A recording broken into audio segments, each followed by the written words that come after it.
Assalamualaikum warahmatullahi wabarakatuh. Kenalan Bu. Alhamdulillahirabbil alamin. Wassalatu wassalamu ala asrafil anbiya'i wal mursalin. Allahumma sholli ala Muhammad wa ala alihi wa sahbihi ajmain. Qala Allahu ta'ala fi kitabihil karim, a'udzu billahi minasyaitonir rajim. Wa nafsi wa ma sawwaha fa alhamaha fujuraha wa taqwaha. Qad aflaha man zakkaha wa qad khaba man dassaha. Ibu-ibu sekalian yang berbahagia, Bapak dan Ibu yang berbahagia, apa kabar Bapak Ibu?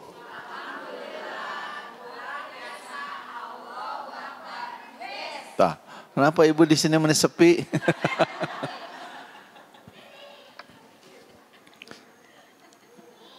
Kalau sedang gelisah, sedih, salah satu cara mengobatinya itu dengan bergerak. Emosi kita antara lain dipengaruhi oleh gerakan kita. Our emotion create by our motion. Ibu kalau sedang sedih jangan nguluwut, diem di rumah, keluar. Bang berangkeun, ya, jalan, berinteraksi, beraktivitas gitu, ya, itu insya Allah lebih menyelamatkan daripada lagi banyak masalah diem di rumah, dikekewek ku sorangan masalah teh, ya, saneska beres kalah ka jadi tambah lieur, ya.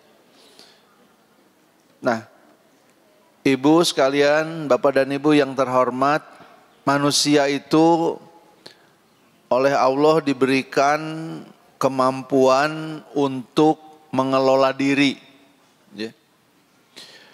Diberi potensi baik dan buruk.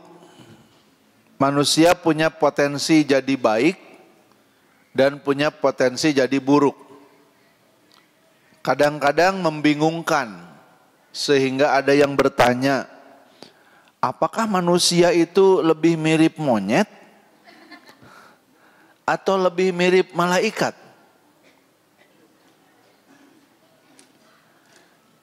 Karena ada manusia yang mirip monyet, bahkan lebih jelek dari monyet. Tapi ada yang semulia malaikat. Apa ciri monyet atau binatang? Monyet itu bergerak, berperilaku berdasarkan insting dan hawa nafsu. Kurang akal dan hawak. Tahu hawak? Serakah, rakus. Ya. Monyet punya akal enggak? Punya tapi sedikit. Ya, kalau monyet dikurung di kerangkeng, kemudian di luar ada pisang, di dalamnya dikasih tongkat, diambil tongkat di koeran. Jadi ayah akal. Ngambil pisang pakai tangannya nggak keambil, dia pakai tongkatnya. Ya. Kadang-kadang ditaruh di atas pisangnya teh. Ininya tinggi, di dalam kotak, di dalam kerangkengnya ada kotak. Ditumpuk si kotak teh. Jadi ada akalnya, ada. Tapi akal monyet mah sedikit. Buktinya apa? Tidak ada monyet yang bikin motor. Ya, tidak ada monyet yang bikin rumah, nggak ada. Dia berumah di hutan, bergerak sabisa-bisana ajeleng-ajelengan, weh. Jadi kalau ada yang bertanya, apakah manusia itu seperti binatang? Karena ada manusia yang perilakunya seperti binatang.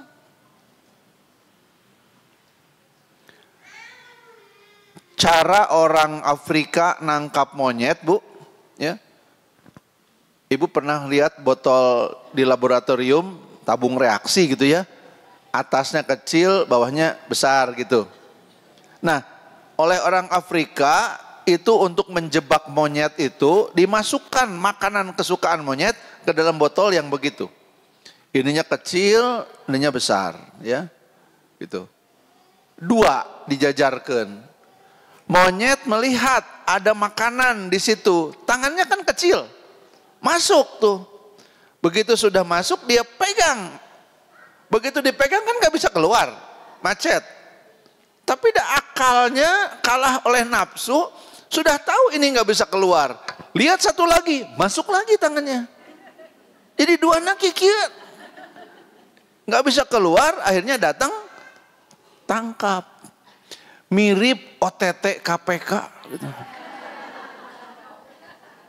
Mirip ya.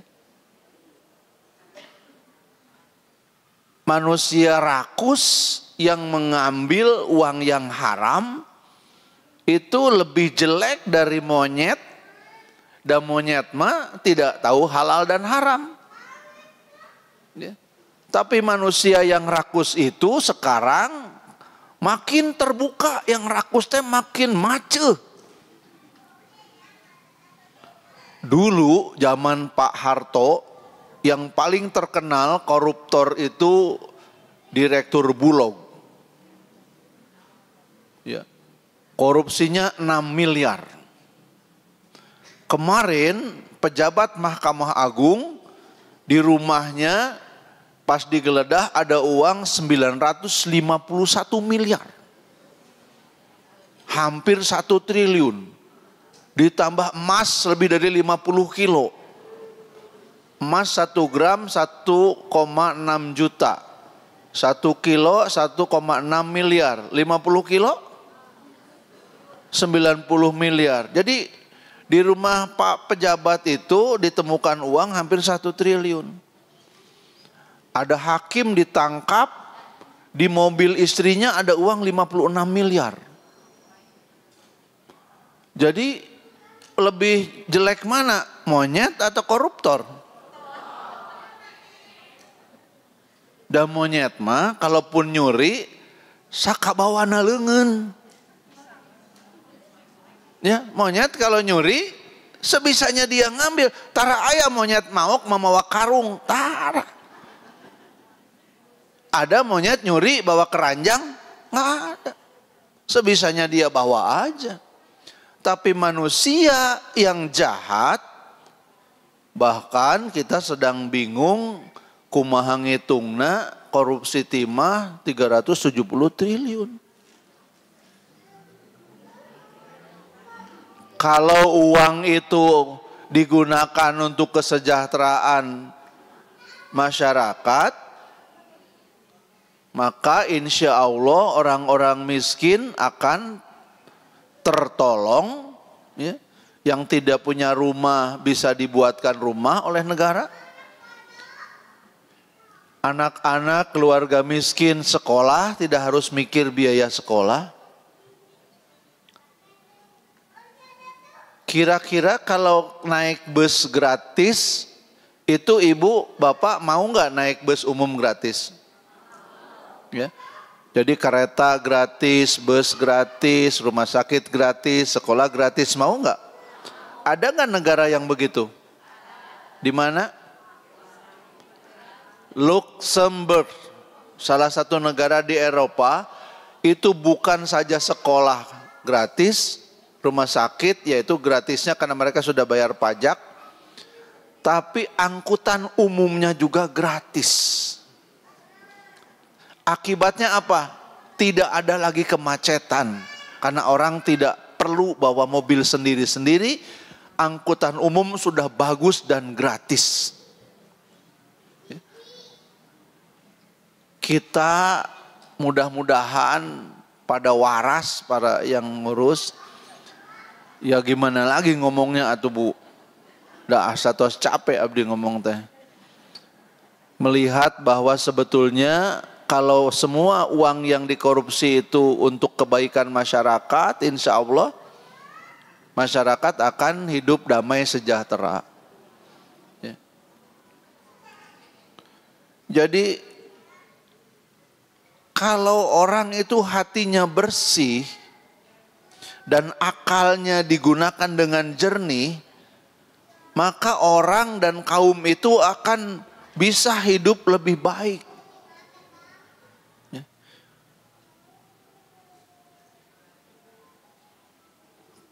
Kata bekas Perdana Menteri Singapura, Lee Kuan Yew.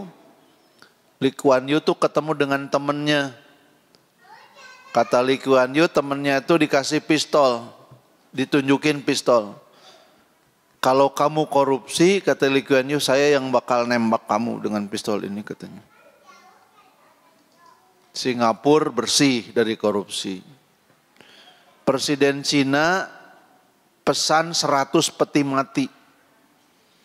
Kata Presiden Cina, 99 untuk koruptor, 1 untuk saya kalau saya korupsi. Jadi ini merubah mindset, merubah sisi dalam manusia, maka hasilnya berubah. Innallaha la yughayyiru ma biqaumin hatta yughayyiru ma bi anfusihim.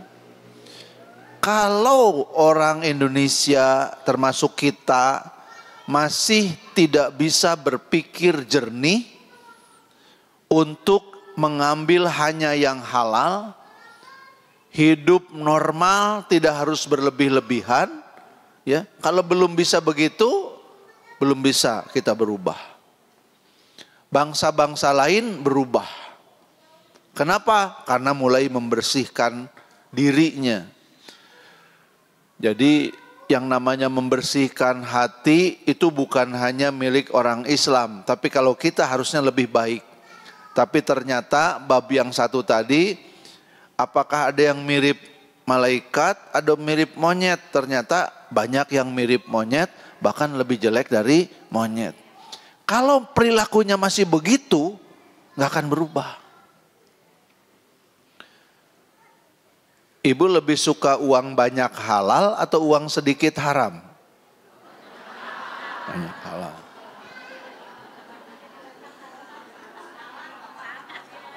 Kalau lebih suka uang banyak halal, maka akan bekerja di tempat yang menghasilkan uang yang halal. Kalau sudah begitu, insya Allah hasilnya juga baik. Dan uang yang halal itu walaupun mungkin belum banyak, biasanya berkah. Uang atau rejeki yang berkah itu saeutik mahi loba nyesa. Bawaannya tuh kepada yang positif aja. Pengen sedekah, pengen nabung, pengen usaha, ya. Ada uang sedikit, dipikir usaha apa nih supaya uang ini kemudian nanti bisa bertambah digunakan untuk kegiatan yang positif. Boleh itu, Bu, ya. Ibu punya tabungan 5 juta, ibu mikir dagang naon ya pada bulan puasa. Dia biasanya bulan puasa mah dagang naon wae laku, ya. Saka bantal-bantal laku bulan puasa mah, ya. Ya. Jadi orang yang dapat rezeki yang halal berpikir untuk melipat gandakannya. Satu di jalan yang diridhoi oleh Allah, yang kedua memang di jalan yang memang berkah. Jadi kalau rezekinya sudah halal, sedikit cukup, banyak nyisa. Mungkin ibu bapak pernah lihat atau pernah mengalami orang dengan penghasilan yang sama tapi hasilnya beda. Penghasilannya sama tapi hasilnya beda. Yang ini mah barokah. Keluarganya balager, badannya sararehat, ya. Tenang kelihatannya. Tapi ada dengan hasil yang sama, riweuh. Ya. Mungkin tik-tik brek sakit, persoalan tidak selesai-selesai. Ada aja.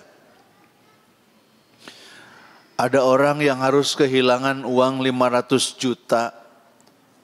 Gara-gara anaknya ditangkap dengan tuduhan mengkonsumsi narkoba.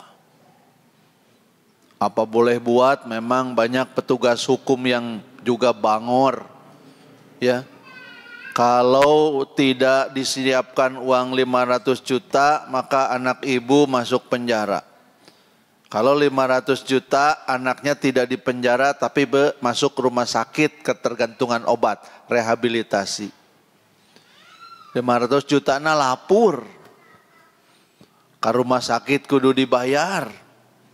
Apakah budakna cager? Tidak selalu.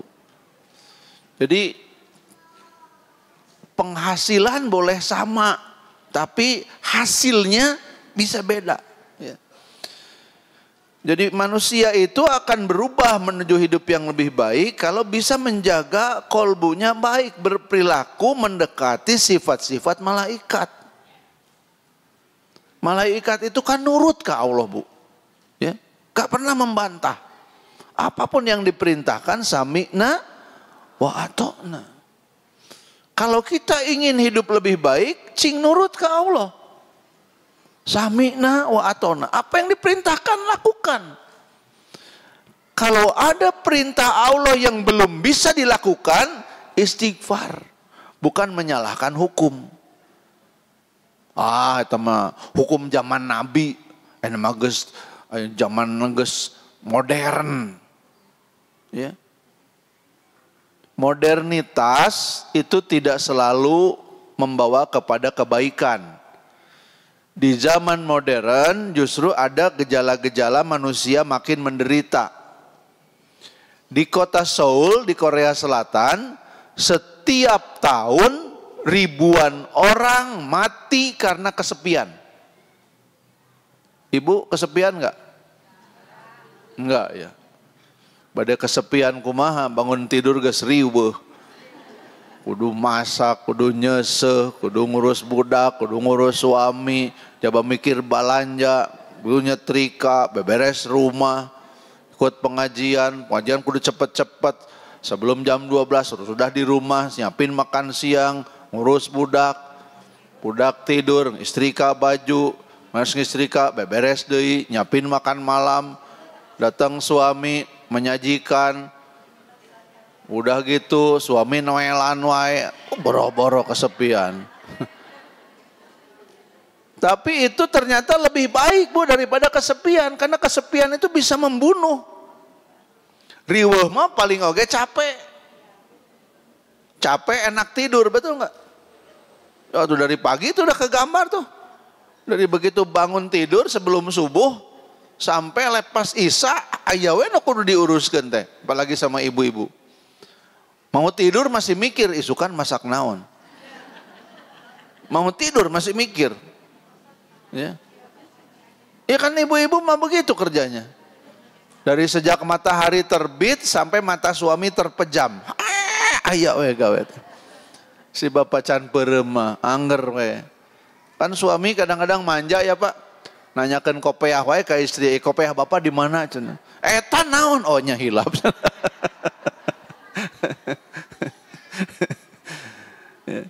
Jadi kesepian di Korea Selatan menyebabkan ribuan orang mati setiap tahun. Pemerintah kota Seoul itu ngurus mayat-mayat dari apartemen, Bu. Rata-rata laki-laki usia paruh baya 50 ke atas yang hidup sendirian dan mereka kesepian. Bukan tidak punya uang, bukan tidak punya penghasilan, tapi kesepian di tengah-tengah kelimpahan harta. Jadi dunia modern itu jangan dibayangkan selalu membawa kebaikan, tidak selalu. Dan sudah dipastikan bahwa modernitas tidak menjamin kebahagiaan. Ada penelitian di kalangan mahasiswa. Ini lampu kuning untuk yang anaknya sedang jadi mahasiswa. Umur anak-anak mahasiswa itu generasi Z, Gen Z. Anak-anak lahiran tahun 97 sampai 2000, ya sekarang lagi pada kuliah. Itu ada lampu kuning nih Pak Bu, perhatian. Satu, anak-anak kita yang sedang di usia itu mengalami kecemasan yang tidak ringan. Mereka rata-rata cemas, anxiety. Cemas kenapa? Penyebabnya banyak. Satu, cemas karena persaingan yang semakin ketat. Zaman saya kuliah dulu tahun 80-an sampai 90, kalau lulus kuliah IPK 3 itu udah gagah. IPK 3, nilainya B udah gagah. Sekarang mah kudu cum laude. Yang cum laude teh meni banyak. Jadi kalau IPK 3,5 juga belum jadi kebanggaan karena banyak yang cum laude. Udah lulus kuliah, apakah langsung bisa dapat pekerjaan? Yang paling menyakitkan itu lulus kuliah dengan nilai yang baik, ngalamar kerja di pabrik yang suruh dimasukin ijazah SMP. Kenapa? Karena standar gaji yang diberikan hanya untuk anak lulusan SMP. Kalau ini S1 3,7 IPK, simpen we. Dari gaji di dieu mah UMK, bahkan di bawah UMK. 2 tahun pertama PKWT, perjanjian kerja waktu tertentu, belum jadi karyawan tetap, bisa diberhentikan seketika. Kalau kata pabrik sedang turun pendapatan, kalian tidak usah kerja dulu. Itu membuat anak-anak yang sedang kuliah cemas, Bu. Mun saya lulus, aya gawe teu. Kecemasannya ditambah dengan kenyataan bahwa di negara kita itu gaji itu tidak memadai. Pekerjaannya tambah berat, penghasilannya turun. Berbanding terbalik dengan di Vietnam. Vietnam itu jam kerja berkurang, beban berkurang, tapi gajinya bertambah. Jadi ini ada anxiety, kecemasan di kalangan anak-anak. Maksud saya kalau bapak ibu punya anak usia kuliah atau baru lulus, kelihatan hulang-hulang, tong dicarekan, ajak ngobrol. Ada apa? Kalau anak lulus kuliah belum kerja, jangan dicarekan wae, tanya. Ya, ditanya, ajak ngobrol. Kenapa? Karena sekarang memang untuk dapat pekerjaan tidak mudah. Kadang ada pekerjaan tidak sesuai dengan harapan. Waktu kuliah uang dari orang tua, in the cost, dapat uang pulsa, dapat uang bensin, dapat uang jajan. 1 bulan berapa? Bisa 10 juta. Bisa ditambah dengan biaya kuliah, biaya in the cost dan lain-lain, oke 5-7 juta. Begitu lulus dapat gaji berapa? Jadi anak-anak cemas, lapangan kerjanya kurang, kalau bekerja gajinya tidak memadai, bikin tagar kabur aja dulu dicarekan ku menteri, cek wakil menteri tenaga kerja teh sok bae kabur tong balik deui cenah. Kurang ajar menteri teh. Lain mikir, sebagai menteri tenaga kerja dia harusnya mikir bagaimana supaya anak-anak itu dapat pekerjaan. Kalau ada yang protes bilang kabur aja dulu, dia teh harus nyeri hati, mikir sedih. Kenapa anak-anak Indonesia sampai mikir kabur aja dulu? Berarti di negaranya susah dapat pekerjaan. Kalau dia menteri, wakil menteri, kuduna mah cerik. Bukan cengar-cengir. Ya. Mungkin Pak Menteri atau Wakil Menteri, menterinya mah berkata baik cenah, tapi wakil menterinya pika sebelen. Bari cengar-cengir sok kabur aja nggak usah balik lagi cenah. Pejabat ngomong gitu ke rakyat.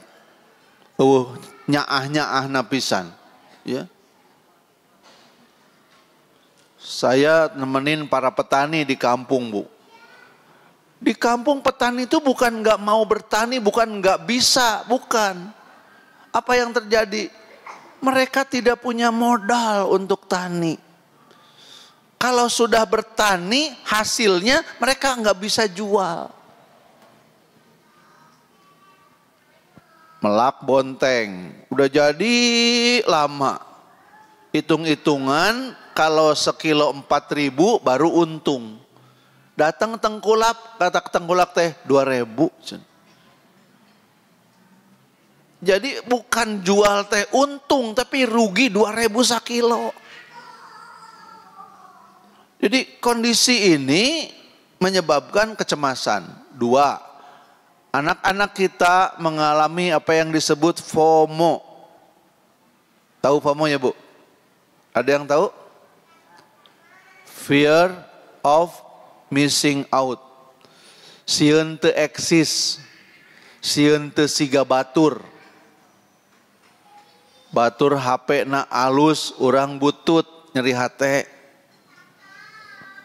Batur mah atos jalan-jalan ulin ka tempat anu aya balong, aya laukan, dipoto dina ayun-ayunan misalnya.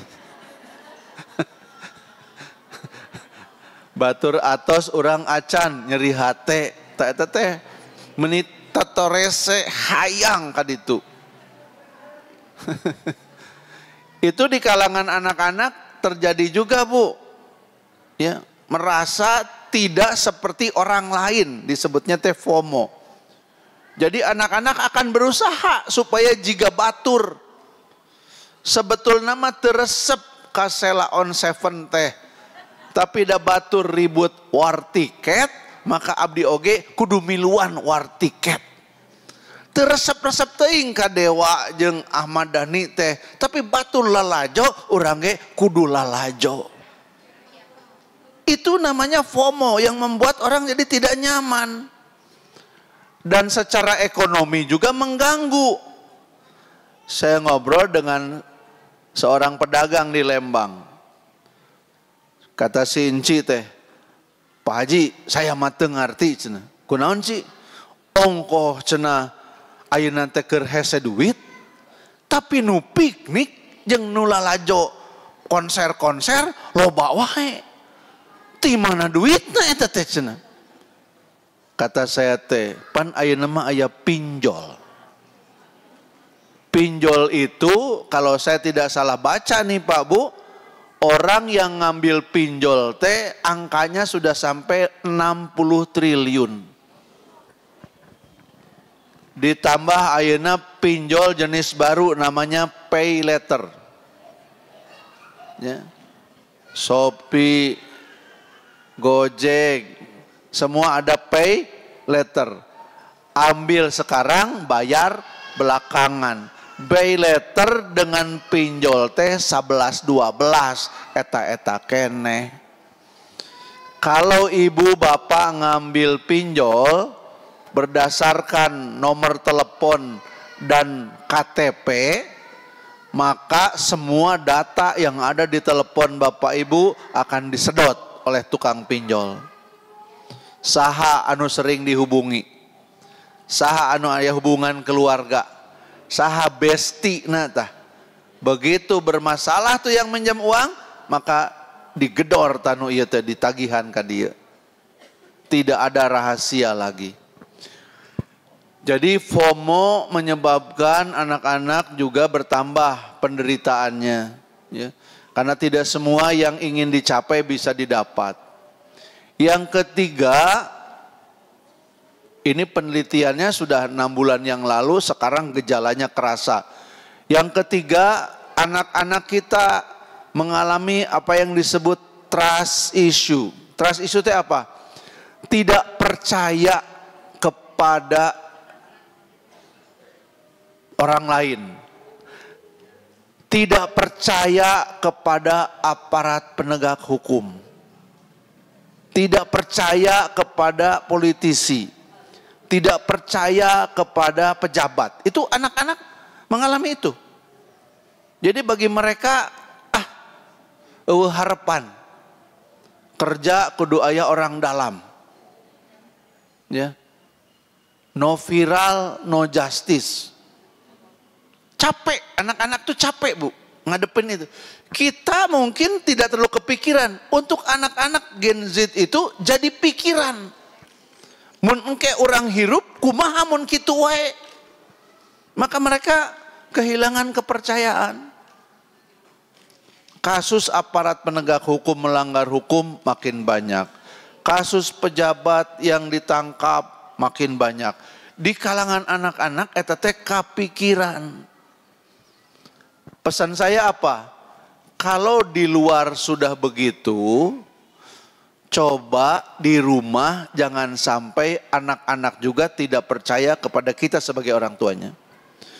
Orang tua harus tetap bisa dipercaya oleh anak-anak. Nanti parah Bu, kalau anak-anak tidak percaya kepada orang lain, juga tidak percaya kepada orang tuanya sendiri. Kasihan. Dan yang keempat, anak-anak kita mengalami gejala yang na'udzubillah, 52% orang-orang yang diteliti itu berpikir tentang bunuh diri. Angka bunuh diri di kalangan remaja meningkat. Biasanya di Indonesia setiap tahun yang bunuh diri itu jumlahnya 1.800. Di dunia 1,8 juta. 800.000 maaf. Di Indonesia 1.800. Sekarang yang mengkhawatirkan adalah angka bunuh diri remaja yang meningkat. Saya menyaksikan beberapa kasus bunuh diri usia 20-an tahun. Anak yang sedang tingkat akhir kuliah. Atau mahasiswa yang sedang kuliah. Ada anak ITB ngajeleng di apartemen di Jatinangor. Ada anak UPI bunuh diri di hotel. Ada anak UPI diketahui tidak kenapa meninggal di kampus. Ada beberapa kasus. Ya. Itu yang kebuka dengan yang tidak kebuka, lebih banyak yang tidak kebuka. Jadi maksud saya, Bu, punten kalau punya anak usia segitu teh cing akrab. Jangan teuing ditekan kapan lulus, geus lulus teh geura digawe, hese nyakolakeun maneh teh beak duit ge loba. Kita membiayai anak kan kewajiban kita.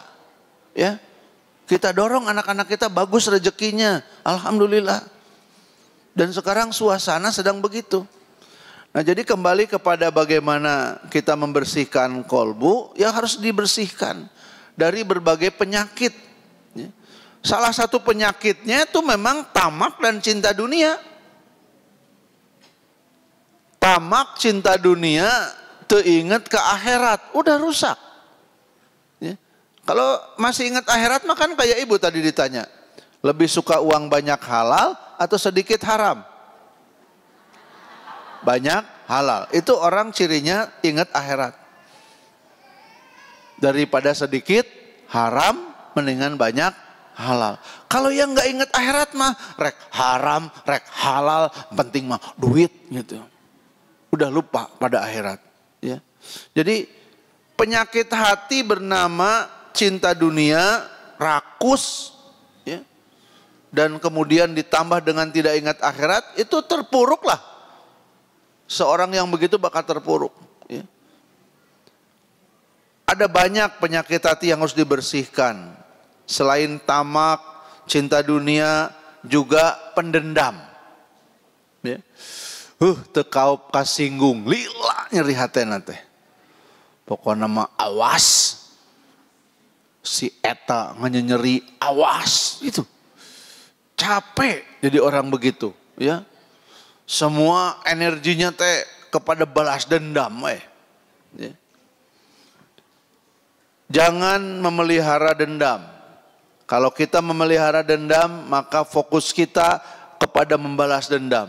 Kemudian kita lupa kepada kegiatan-kegiatan positif yang lain. Penyakit hati yang juga harus dihindari, dibersihkan adalah mengikuti hawa nafsu. Kayak monyet tadi. Ya. Apa yang diinginkan diikuti, nggak tahu salah dan benar. Ya.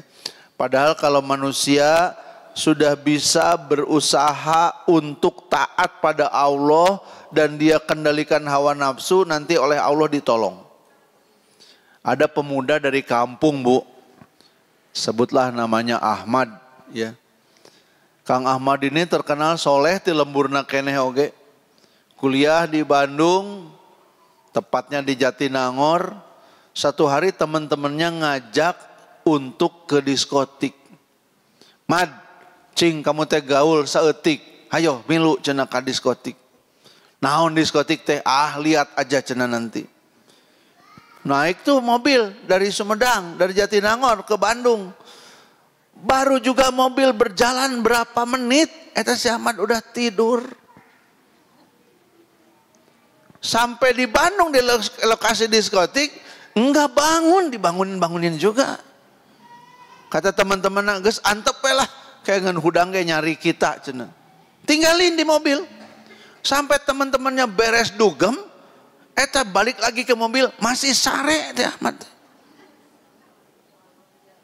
Wah, kata teman teh ieu mah budak teh dasar orang kampung cenah. Pulanglah mereka ke Jatinangor. Di tengah jalan pulang baru tak bangun. Jadi orang kalau udah biasa tidak bermaksiat dan nggak kepengen dipaksa-paksa kayak ku Allah dijagaan. Ya. Nggak mau uang yang haram, dibukakan uang yang halal. Nggak mau yang haram, dibukakan rezeki yang halal. Tapi kalau maksa ngambil yang haram, ya segitu-gitunya dapatnya. Ali bin Abi Thalib radhiyallahu anhu naik kuda masuk ke masjid. Tiba-tiba ada seorang pemuda mencuri pelana kuda itu. Ali teh gogodeg. Eta budak kalau dia duduk saja dekat kuda saya ngajagaan, saya sudah siapkan upah senilai pelana yang dia curi. Jadi kadang-kadang orang tuh ngambil uang haram sambil tidak sadar bahwa rezeki yang halal yang udah disiapkan oleh Allah teh terjadi dikembali. Padahal rezeki kalau sudah waktunya datang Bu, nggak bisa ditahan, mual nyalahan. Ya. Jadi kebersihan hati berkaitan juga dengan keimanan. Ya. Kenapa orang tamak, kenapa orang cinta dunia, kenapa mengikuti hawa nafsu? Kadang-kadang dibarengi dengan suuzon kepada Allah. Siga nama rezeki teh hese. Zaman ayeuna mah neangan duit susah, usaha susah. Akhirnya apa yang terjadi? Ya susah. Ya. Ibu-ibu yang suka lihat medsos, itu ada seorang anak perempuan dari daerah Jawa Tengah kerja di Hong Kong. Di Hong Kong jadi pengasuh lansia. Pengasuh nini-nini di Hong Kong, tapi anak ini setiap hari live di YouTube atau di Facebook atau di Instagram, bari ngobrol jeung si nini nu diasuhna, ngobrolna ku bahasa Jawa. Si nini orang Hong Kong teu ngartieun, tapi jadi lucu.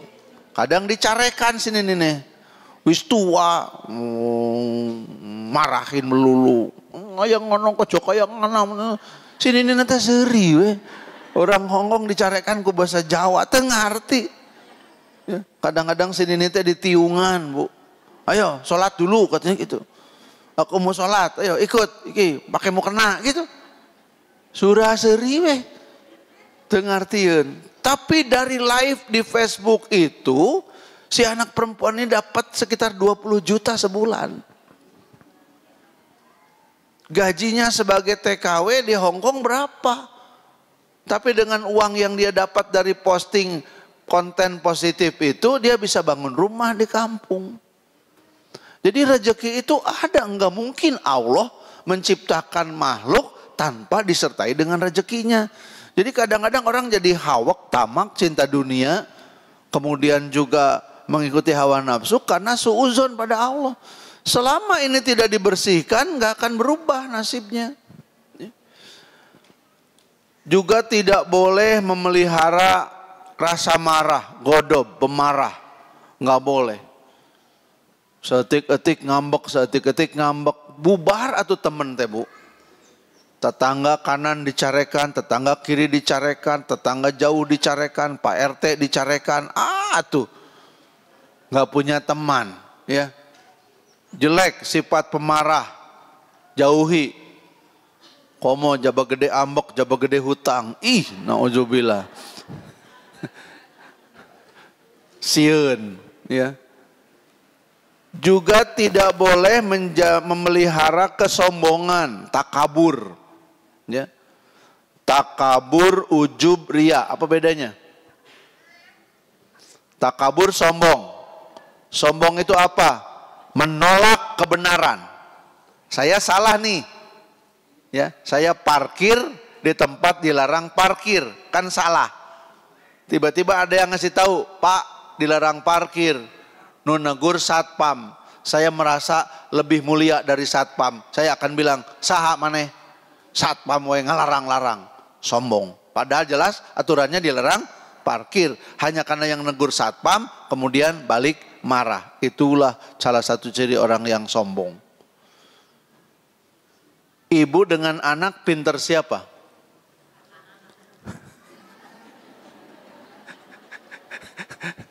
Ayah sedang ngaku mama nggak wios.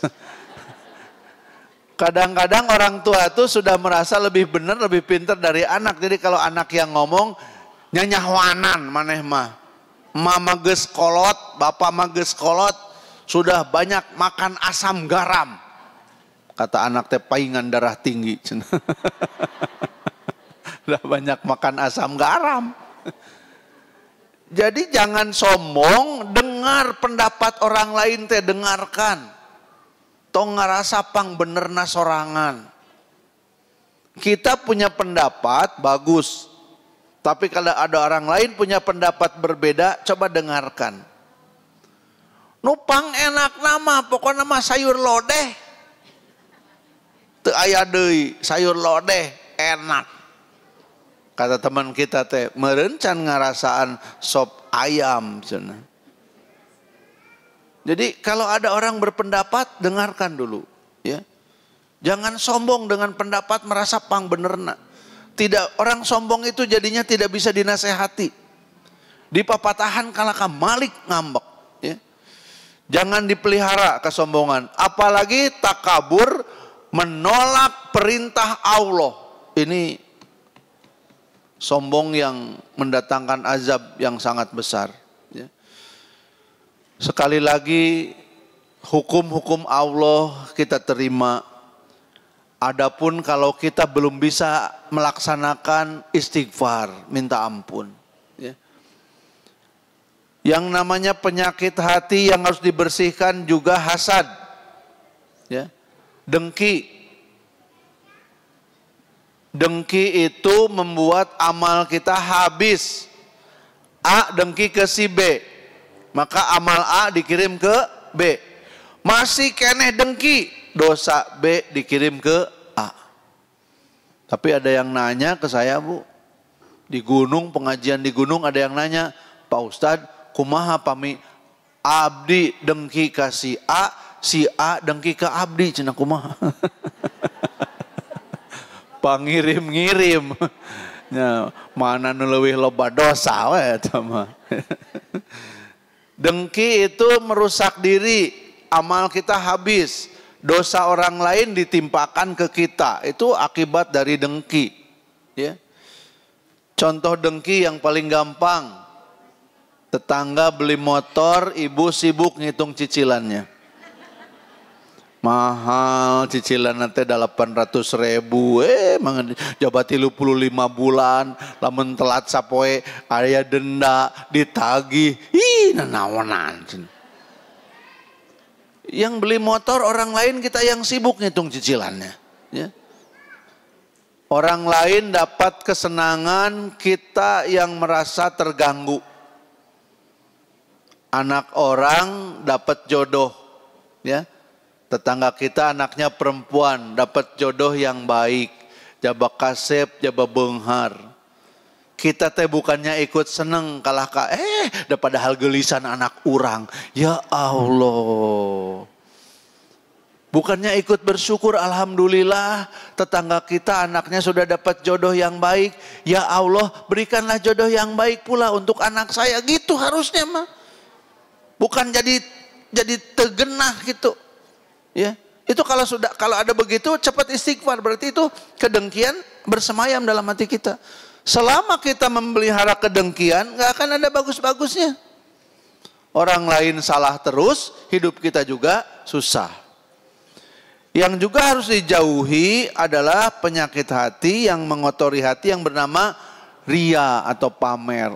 Udah sering dibahas, betul, tapi udah dipraktekkan belum? Ya. Kalau ngasih sedekah cing ikhlas. Tidak usah pengen bahwa yang dikasih sedekah itu jadi bager ka urang. Kita berbagi dengan tetangga yang kekurangan. Tetangga kita lupa berterima kasih. Jadi omong, meniteu nuhun-nuhun acan. Padahal kurang teh ditulungan. Lah berarti nolongnya tidak ikhlas tuh. Ya, pengen itu teh datang mengucapkan terima kasih, nuhun. Padahal yang namanya menolong, memberi sesuatu kepada orang lain, betul-betul harus lillahi ta'ala. Jangan sesudah beramal diomong-omong, hapus amalnya, hilang. Ya. Jadi Bapak Ibu sekalian yang berbahagia, bagaimana tuh membersihkan hati supaya dengan hati yang bersih itu nanti ditambah dengan akal yang jernih, hidup kita jadi lebih baik. Membersihkan hati itu bisa dengan dua cara kata Imam Ghazali. Satu dengan amal-amal lahiriah. Amal lahiriah teh apa? Termasuk amal lahiriah versi Al-Ghazali, membersihkan hati itu bisa dilakukan dengan sholat, zakat, saum, sedekah, haji, zikir, mencari rezeki yang halal, amar ma'ruf nahi mungkar, dan mengikuti jalan Rasulullah. Jadi kalau mau membersihkan diri, membersihkan hati, cing getol sholat, keluarkan zakat, laksanakan saum. Sebentar lagi Ramadan, mudah-mudahan umur kita sampai ke bulan Ramadan dan kita bisa melaksanakan ibadah Ramadan dengan baik, dan insya Allah Ramadan yang dilakukan dengan baik, saum di dalamnya akan menggugurkan dosa-dosa kita. Berbagilah dengan ikhlas, itu akan membersihkan hati kita. Kapan waktunya berbagi yang paling baik? Sebetulnya berbagi itu setiap waktu, setiap saat. Tapi ada waktu yang paling baik, Bu, Pak. Kapan waktu yang paling baik? Ketika sedekah kita itu betul-betul bertemu dengan yang memerlukan. Ada tetangga perlu pertolongan. Kita punya, kita berikan, pas.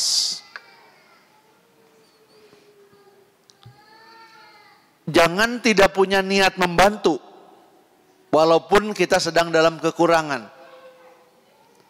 Satu malam seorang wanita didatangi oleh tetangganya, seorang laki-laki yang sudah berumur, sambil bapak-bapak itu bawa TV 14 in.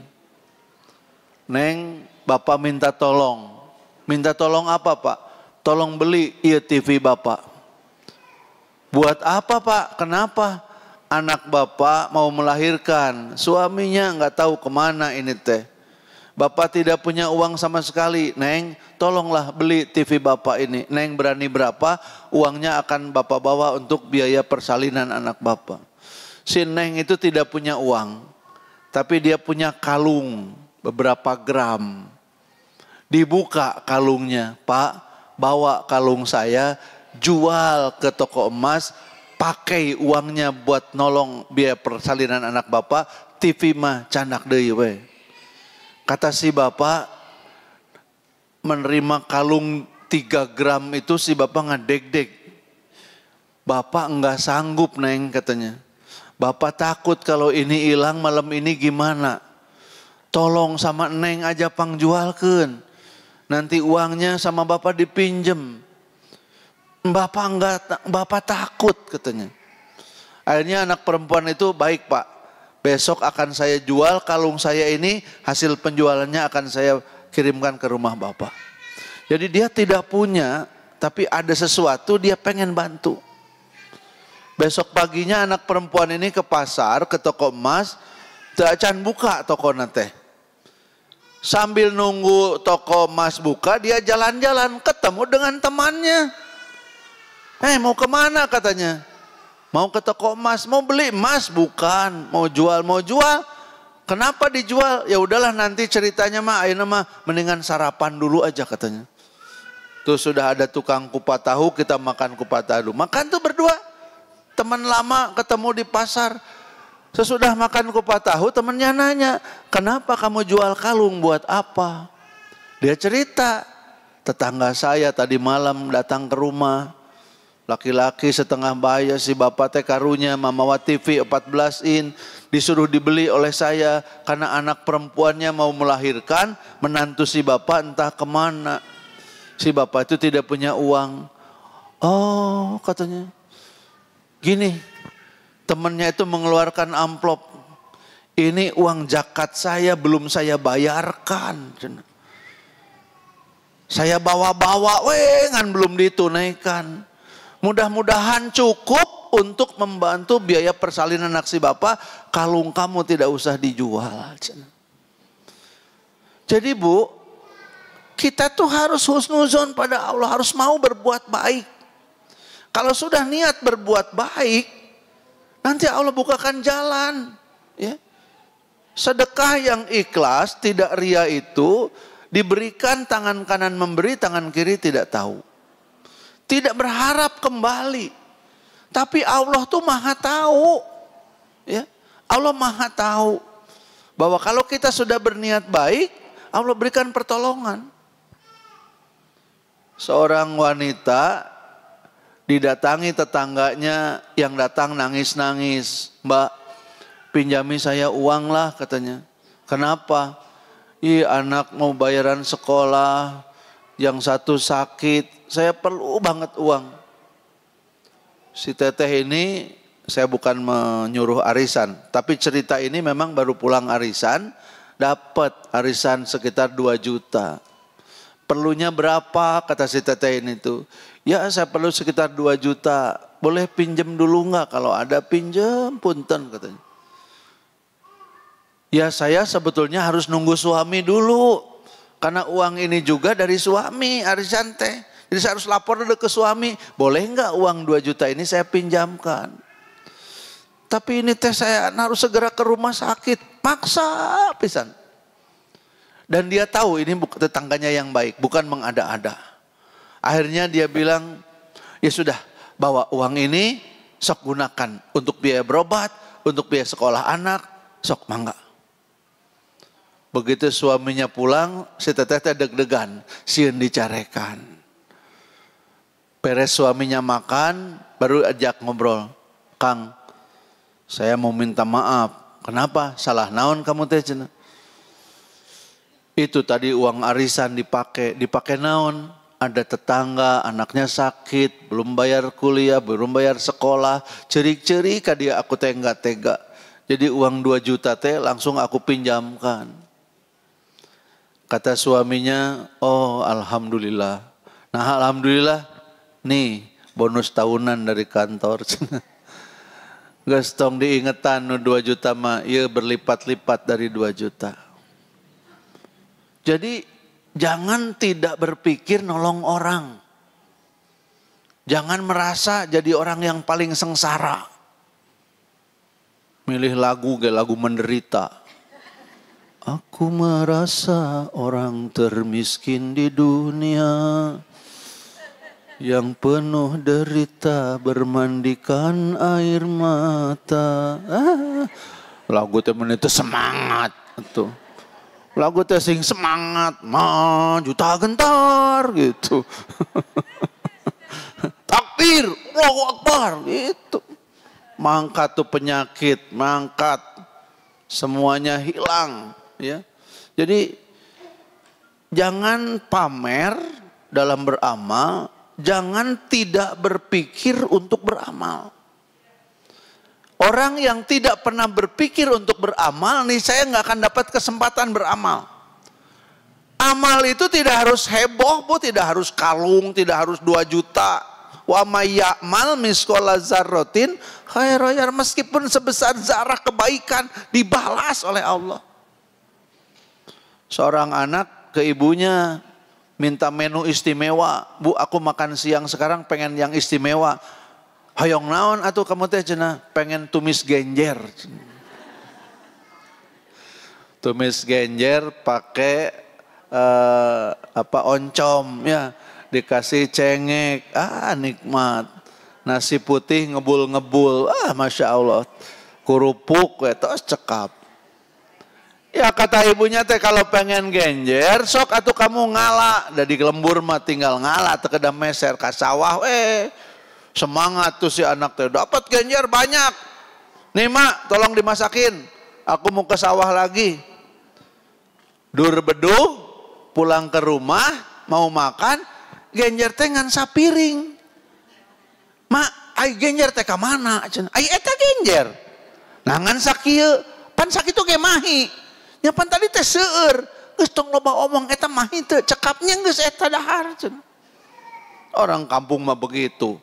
Cukup ku genjer jeung oncom ditumis make cengek. Di bawangan seetik, oseng-oseng jadi.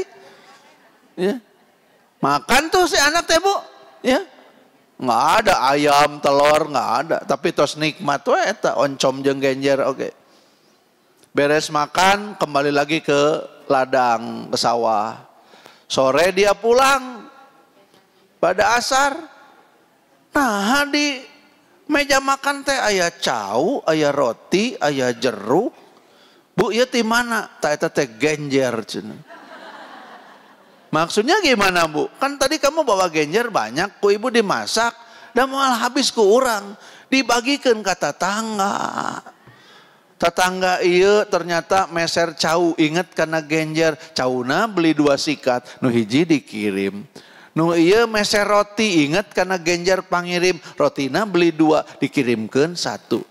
Nu iya jeruk. Jadi genjer tadi pagi teh berubah jadi cau, jadi roti, jadi jeruk dan kawan-kawan. Beramal itu tidak harus dengan yang hebat-hebat. Sakadugana urang we Bu. Tapi jangan tidak mau beramal. Dengan alasan kita tidak punya, kita tidak mampu, enggak bisa. Ya. Bersihkan hati dengan berzakat, dengan sholat, dengan sedekah. Itu amal-amal lahiriah. Ada amal-amal batin. Apa amal batin itu? Bersihkan hati dengan apa? Dengan taubat atas dosa-dosa. Sering-seringlah istighfar. Kita banyak dosa pasti ya. Saya lihat wajahnya nggak ada yang nggak punya dosa. Ya, pidosaeun wungkul. Sama dengan yang bicara juga. Ya sama ibu, bapak, saya orang-orang yang banyak dosa. Kadang-kadang dosa dibikin untuk yang bukan pidosaeun tapi jadi dosa. Pengajian itu bagus tapi balikna ngomongkeun batur. Si eta mah da telat wae geus telat hayang dihareup. Ih soalnya. Urusanna naon atukeun bae. Nyakeun bae atuh. Ya. Ada orang tiap pengajian kerudungna hideung diomongkeun teu boga deui tiung teh hideung deui. Itu dosa ngomongkeun batur begitu. Ya. Yang paling dosa apa? Ngomongkeun ustad.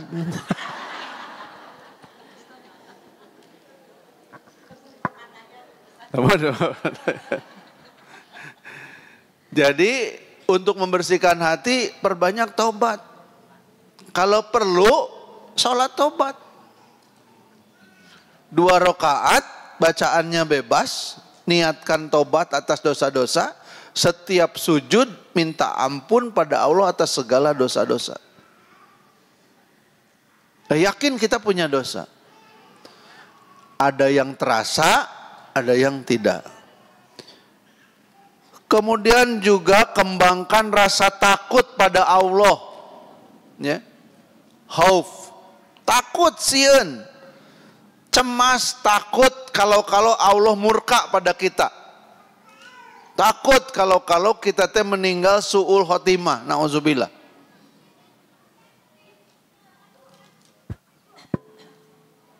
Saya pernah ngelihat Bu, mayat seorang laki-laki yang dibawa keluar dari tempat maksiat, mati di tempat maksiat. Dibawa ke rumah sakit, yang rumah sakit itu anu ngaresmikeun teh mitohana. Mertua laki-laki itu datang ngejemput mayat menantunya yang mati digotong dari tempat maksiat. Nauzubillah. Kita berharap kita wafat husnul khotimah. Wanita yang meninggal husnul khotimah itu pernah saya mendengar dari teman saya, tidak menyaksikan, tapi teman saya istrinya meninggal. Saya nengok, jenazahnya masih di rumah sakit. Akhirnya saya titip pesan ke anak-anaknya, saya minta maaf tidak bisa ngantar ke makam. Salam ke ayah, nanti kami datang lagi. Beberapa hari kemudian saya datang lagi ke rumah teman saya itu. Saya tanya, istri kamu sakit apa? Sakit naon atau Buddha teu sakitna naon cenah, cuma dia sakit beberapa hari dirawat di rumah sakit Al Ihsan di Bale Endah, kemudian berapa hari meninggal. Tapi Bud yang harus didongengkeun mah katanya bukan sakitnya, apa tuh? Ketika saya jaga istri saya meleng sedikit keluar, dokter manggil, "Pak, istri Bapak udah enggak ada. Jantungnya sudah datar, matanya sudah tertutup. Rewas saya teh katanya, dan gak ada tanda-tanda mau meninggal." Tapi saya genggam tangan istri saya bisikan ke telinganya, "Umi syahadat." Wanita yang jantungnya udah berhenti, matanya udah nutup, oleh suaminya disuruh syahadat, teh ngejawab, "Bu, asyhadu alla ilaha illallah wa asyhadu anna Muhammadar Rasulullah." Umi syahadat sekali lagi, asyhadu alla ilaha illallah wa asyhadu anna Muhammadar Rasulullah. Salah satu tanda orang yang husnul khotimah insya Allah surga, di akhir hayatnya dia mengucapkan kalimat la ilaha illallah. Atos Pak, kata dokter teh, "Ya dok." Dimandikan, dikafani, dibawa ke masjid. Belum masuk masjid, ternyata masjid sudah penuh. Yang mau menyolatkan sudah siap. Sehingga jenazah itu dimasukin dari pintu samping, tidak bisa dari belakang, pinggir.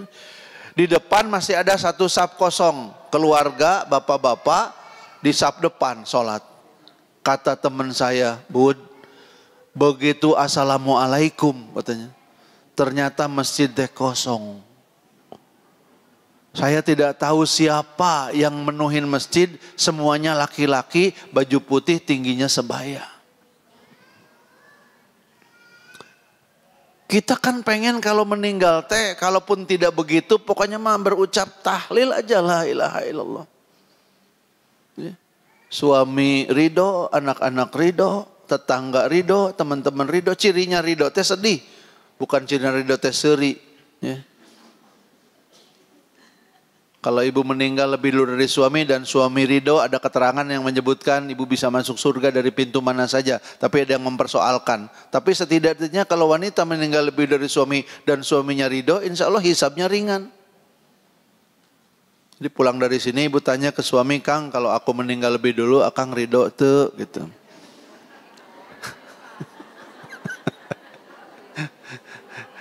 Jawaban si akang menentukan itu teh. Mun si akang tiba-tiba jadi cirambai, ulah kitu atuh neng, aku mah tidak bisa hidup tanpamu. Berarti si akang teh sayang. Tapi kalau kata si akang teh, rek pae masuk bae.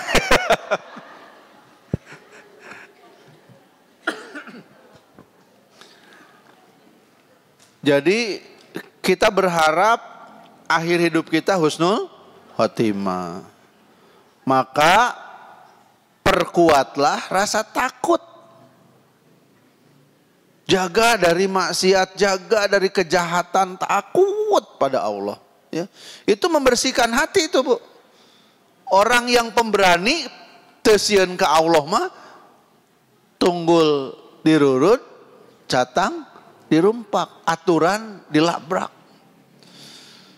Aduh, saya teh kalau Ramadan teh gembira tapi kadang-kadang sedih, Bu. Sedihnya apa? Sedihnya membayangkan bahwa di kota Bandung, saya tidak tahu di Bandung Barat, hari ketiga, hari keempat, eta di jalan nutup paruasa teh geus bararebas. Nu ngaroko di jalan nutup puasa, siga di negara komunis we orang teh. Teu aya ka era, ya. Jadi kalau udah gitu rasa sedih. Kayaknya dakwah teh masih jauh dari kada berhasil. Karena masih banyak orang yang teu sieun ngalanggar aturan secara terang-terangan. Padahal kalau di satu kaum berani maksiat secara terang-terangan, Allah akan menimpakan azab, kaum itu akan dilanda penyakit yang belum pernah ada sebelumnya. Di antara bentuk maksiat apa? Melanggar larangan Allah secara terang-terangan. Bulan Ramadan, lalaki henteu menstruasi, teu puasa. Dan laki-laki mah enggak menstruasi. Disebut gering da jag-jag. Ya. Disebut kafir ngambek. Pernah ada orang puasa gitu ngarokok. Kanya akang kafir naon cenah. Oh, sebut kafir ngambek. Mun kafir teu naon. Bahkan orang kafir sekalipun di bulan Ramadan, dia harus menghargai Ramadan. Boleh restoran buka di bulan puasa, boleh, tapi jangan demonstratif. Ya, kasihan yang sedang belajar saum. Anak-anak sedang belajar saum, harus dihormati. Jadi Bapak Ibu sekalian yang berbahagia, bersihkan hati dengan zuhud. Apa zuhud teh? Zuhud teh menempatkan dunia di luar hati. Ya. Ibu punya harta, ibu punya rumah, punya kendaraan, punya tabungan, punya emas, itu jangan disimpan di dalam hati. Itu harus disimpan di luar. Bagaimana caranya disimpan di luar? Yakini bahwa semua yang dimiliki itu hanya titipan saja. Kapan-kapan Allah bisa ambil. Kalaupun hartanya tidak hilang, kita bisa meninggal kapan saja.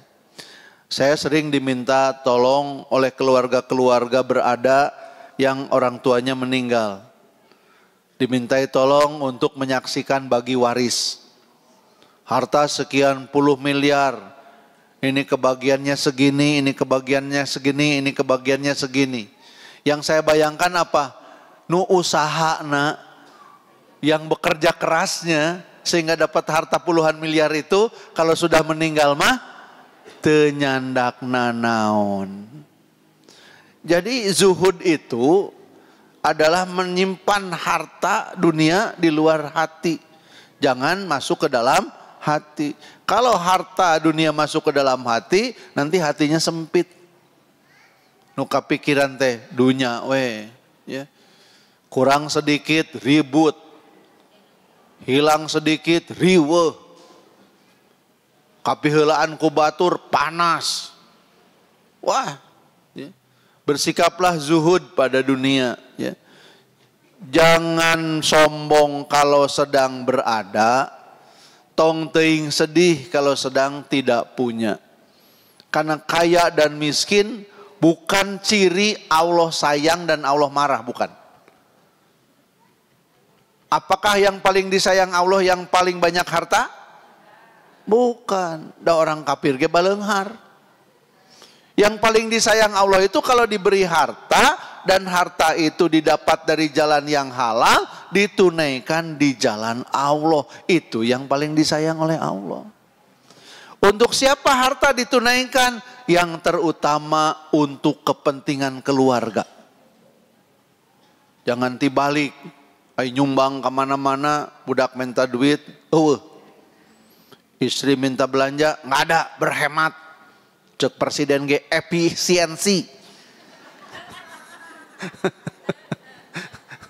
Tapi aika ditu ka dieu bro bebere salah. Ya, bapak-bapak tidak boleh begitu. Keluarga dulu perhatikan. 1 dirham yang dikeluarkan di medan perang dan 1 dirham yang dikeluarkan untuk keluarga, kata Nabi, nilainya lebih tinggi yang dikeluarkan untuk ngurus keluarga. Makannya, pakaiannya, tempat tinggalnya, keperluan sekolahnya, itu adalah nilai-nilai jihad fisabilillah dalam keluarga. Bersihkan hati dengan memperkuat rasa sabar kalau sedang diuji, dan tingkatkan rasa syukur kalau sedang mendapat nikmat. Alhamdulillah dapat nikmat, bersyukur. Caranya bagaimana? Kalau sudah bersyukur, caranya antara lain adalah dengan kembali mengeluarkan apa yang dititipkan oleh Allah di jalan yang Allah ridho. Ya. Berbuatlah dengan ikhlas dan jaga kejujuran. Dalam hidup bersikaplah tawakal. Ya. Itu nilai-nilai yang akan membuat hati kita jadi bersih. Amal-amal lahiriah kayak ibadah, sholat, zakat, saum, sedekah dilakukan. Amal-amal batinnya tobat, zuhud, khauf ya, takut sieun kepada Allah, sabar kalau sedang diuji, bersyukur kalau sedang mendapatkan nikmat, betul-betul menunjukkan cinta pada Allah, ridho kepada ketentuan-ketentuan Allah ya. Dan sering-seringlah mengingat kematian, bukan untuk jadi kasienan, bukan, tapi untuk supaya sadar bahwa hidup di dunia hanya sebentar, ini akan berakhir. Kalau sudah meyakini hidup akan berakhir, mudah-mudahan kita tidak jadi orang yang sombong. Mudah-mudahan kita bisa jadi orang yang disebut ibadur rahman. Wa ibadur rahmanul lazi yamsuna alal ardi hauna wa idza khotabahumul jahiluna qalu salama. Orang yang berjalan di muka bumi dengan santun, penuh kelembutan. Ketemu orang jahil, dia ucapkan salam. Semoga kita juga menjadi hamba yang mampu terus membersihkan diri. Ya. Qad aflaha man zakkaha wa qad khaba man dassaha. Berbahagialah qad aflaha. Siapa? Mereka yang senantiasa membersihkan dirinya. Tobat atas dosa-dosa, menjaga diri dari maksiat, melaksanakan ibadah dengan penuh ketaatan, beramal dengan penuh keikhlasan, insya Allah masuk kategori qad aflaha man zakkaha wa qad khaba man dassaha.